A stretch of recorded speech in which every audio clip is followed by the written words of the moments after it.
if you've been struggling with knowing who you are because you've been surrounded by people who don't know you for real and who don't encourage that exploration,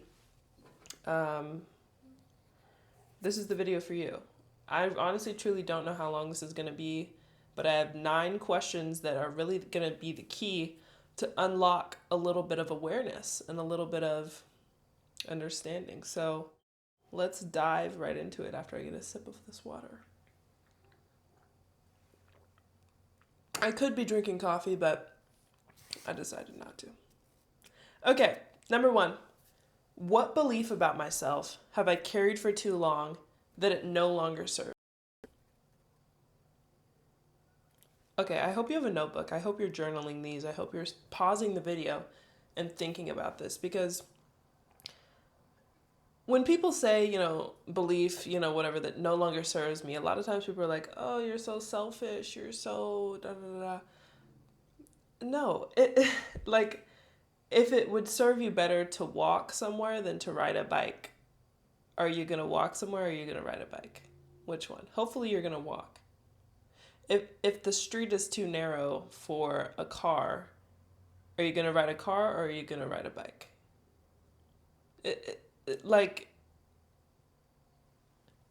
Beliefs are basically tools that we use to navigate the road of life. And a lot of times people want to level up their reality. They want to level up, how they see the world. They want to level up their relationships with God, their relationship with themselves, their relationship with the people around them. But their beliefs are just they're stuck. This is why a huge part of being saved is believing that Jesus came down to the earth to die for our sins, confessing with our mouth that he is Lord and that he is risen, and that we are sinners and that we are saved through him. So if this is a core truth about life that we have to believe, how is that different from anything else? So what belief about myself have I carried for too long that no longer serves me? For me, it was college is a necessity for success. I know you're like, girl, that's not something about you. Well, it kind of was, because it was something that I kind of internalized as my identity. Like, I was going to go to college and I was going to dominate, which is awesome to do that if it's for you. It literally wasn't for me, and that's completely okay. And so what did I do? I shed it. I did the necessary actions to remove it after I adopted a different identity, which is I can be successful in whatever place I'm put. I can be successful in whatever realm I have access to. Like, I'm okay. I'm okay. God has given me the strength to be awesome wherever I am. Okay. Number 2. This is just like kind of a creative exercise here. If my life had chapters, what chapter am I currently in? What chapter am I currently in? I would argue, okay, I don't know how creative, I'm trying to get creative with this. The chapter of life that I'm in right now, I'd probably call it like the just do it. Like, I have so many ideas, so much energy pent up within me. So many things, so many opportunities that they just need to happen, honestly, truly. And so the only thing that's holding me back is my lack of execution. No longer. As you can see, I'm making this lovely video and will continue to. So what chapter are you currently in? Are you currently in the speaking my mind chapter? Are you currently in figuring out what life looks like in a new place? Are you currently in the, I don't know. I don't know where you're at, okay? But spend some time, sit down, make it like an album cover style. Draw a picture, do a little poster. What chapter are you currently in? What part of me have I hidden just to feel safe or accepted? Safety is a fallacy. It's not real. It is a very, very, very temporary and frivolous state. The only thing that can secure, the only time that I'm going to be safe personally, like perfectly safe, is in heaven. Everything in life has risk. There is literally nothing on earth that is 127% safe. So people are like, oh, get a safe job. Miss man, what does that mean? You can't even control your career. Like, people fire people. Like, obviously the safest thing to do in that job would be to, figure out the hierarchy, like figure out how you fit in the best, cool, but like still it's not 100% guaranteed. And I guess you could argue that safety does exist if you remove guarantees, in terms of like a variable. So like, this is more safe than this. But there's nothing on earth that is 100% safe. So what parts of you have you hidden just to feel safe or accepted? To feel, keyword, to feel safe or accepted.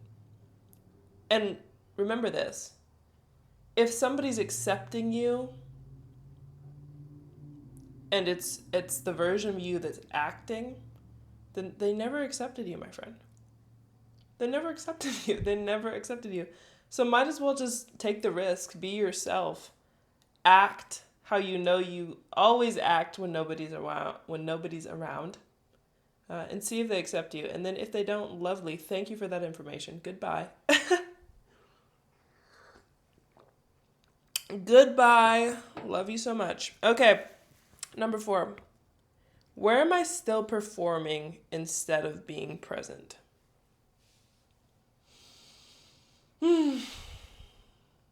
Seriously, that's a good question. Sit into that. Where am I still performing instead of being present? For me, content creation at the beginning was very much so a performance, because I didn't know I kind of knew what I was trying to say, but I didn't know what version of me needed to say. I don't know if this makes any sense, right? But maybe you're performing in your conversations with people. Maybe you're trying to use bigger words than you normally use. Maybe you're trying to perform academically. Maybe you're trying to perform musically. Maybe the songs that you're creating aren't really authentic to your actual emotional experience, and you're just kind of piggybacking off the legacy of other artists. If you're a songwriter, just a thought. So where are you still performing instead of being present? And being present is like the same thing as that concept of being in flow. Where are you feeling resistance? Where are you not operating at the level that you know you can and the level that you know you should be? Number 5. What habits keep me in survival mode instead of growth mode? Ooh, this is really a big one. Part of this, okay, so something that I did to try and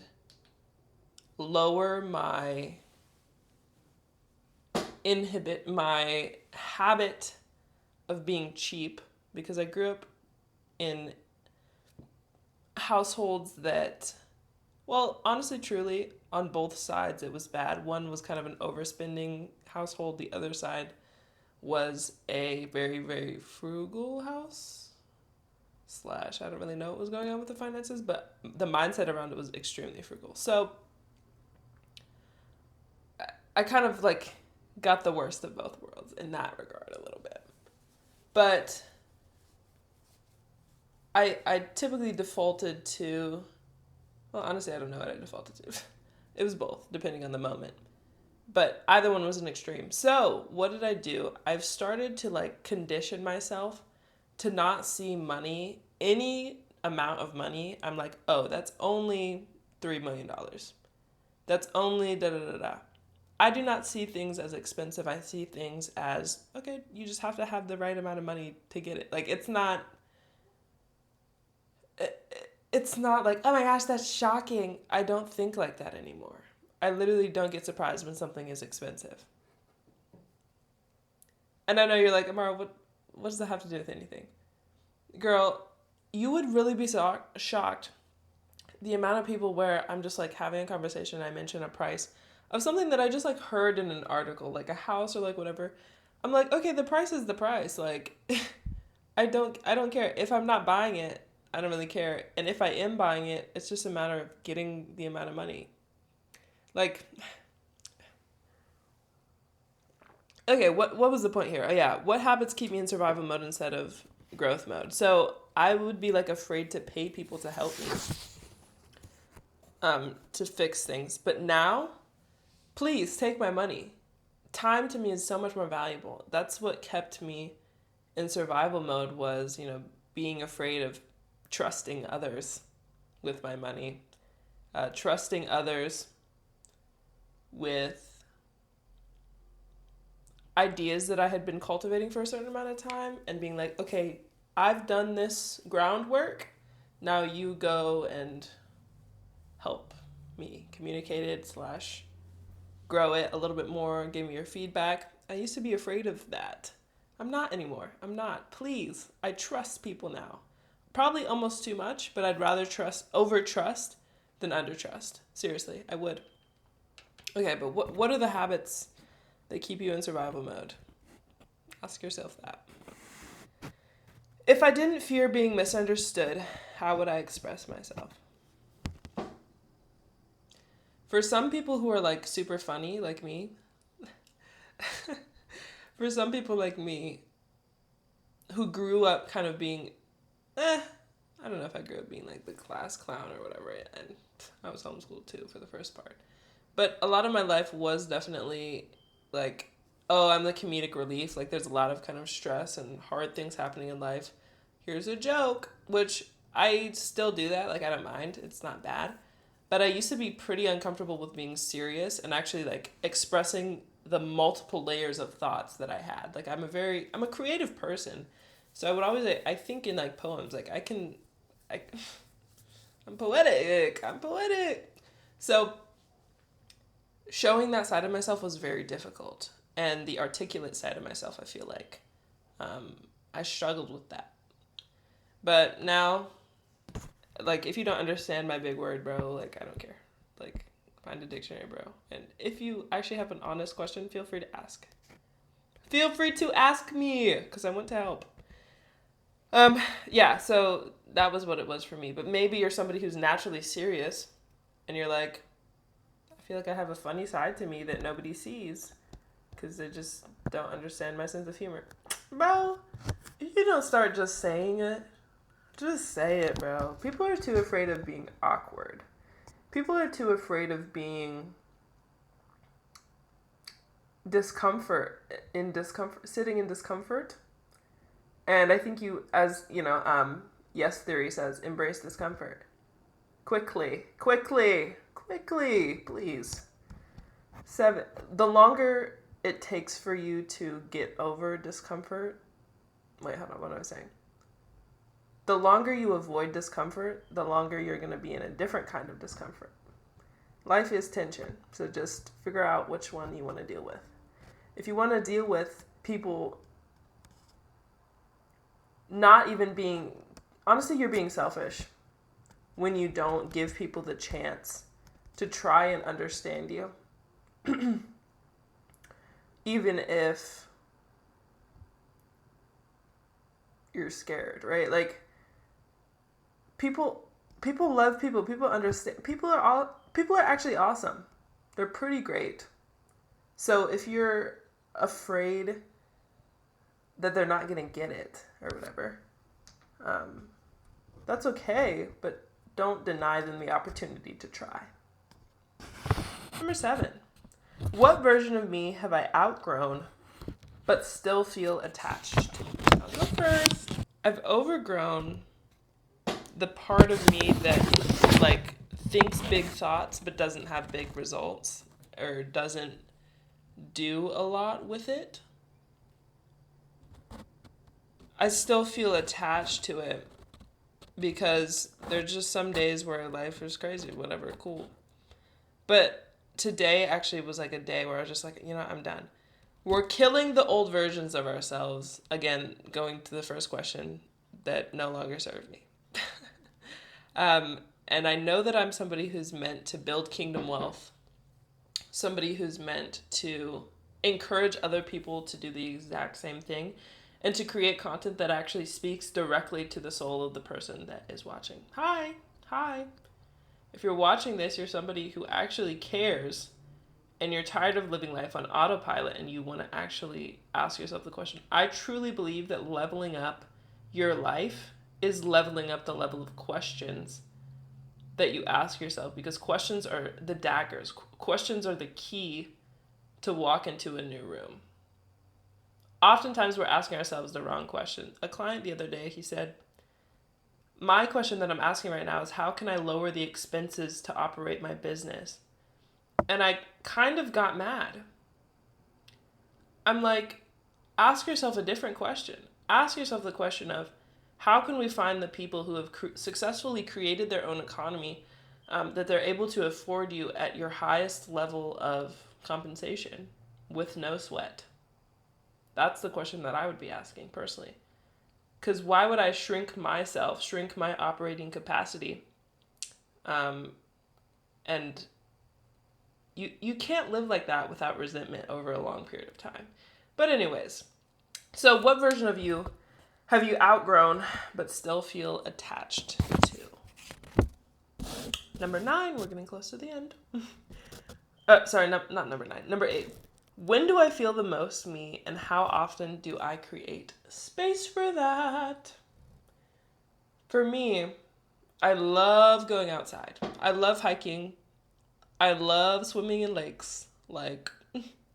I love rock climbing, and I love doing it specifically with people and camping and things like that. Okay, ladies and gentlemen, been having a little bit of camera issue because it was saying the card was full. Make sure that you're integrating self-care. Self-care is not demonic, okay? Caring about yourself is not inherently selfish. It's biblical. Jesus went away to the wilderness to pray and to be with the Father, and you can't even take time to do that, my friend. Your priorities, they're out of line. Okay, this is the last question. What would it look like to live like I trust myself? Whoa.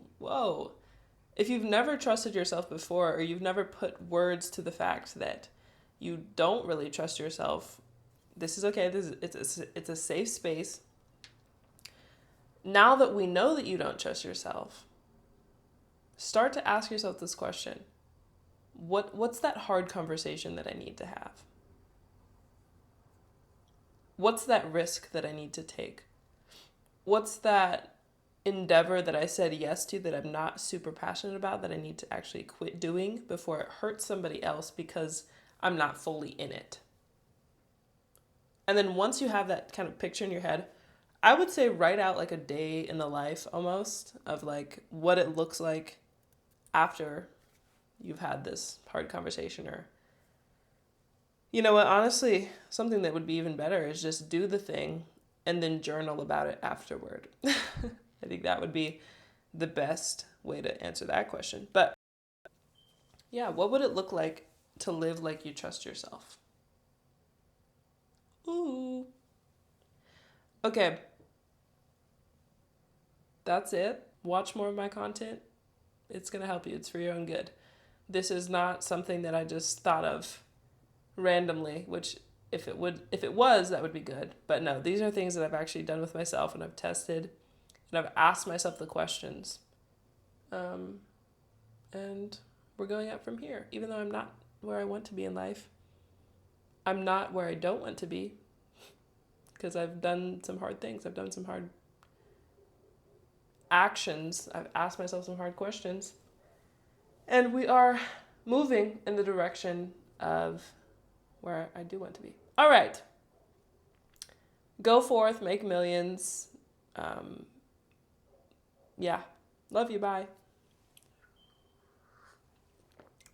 You should really drink some water more often. Out of an espresso cup, nonetheless. Now I'm going to go find something to do. Some socializing. Yeah. Okay. Bye. Bye.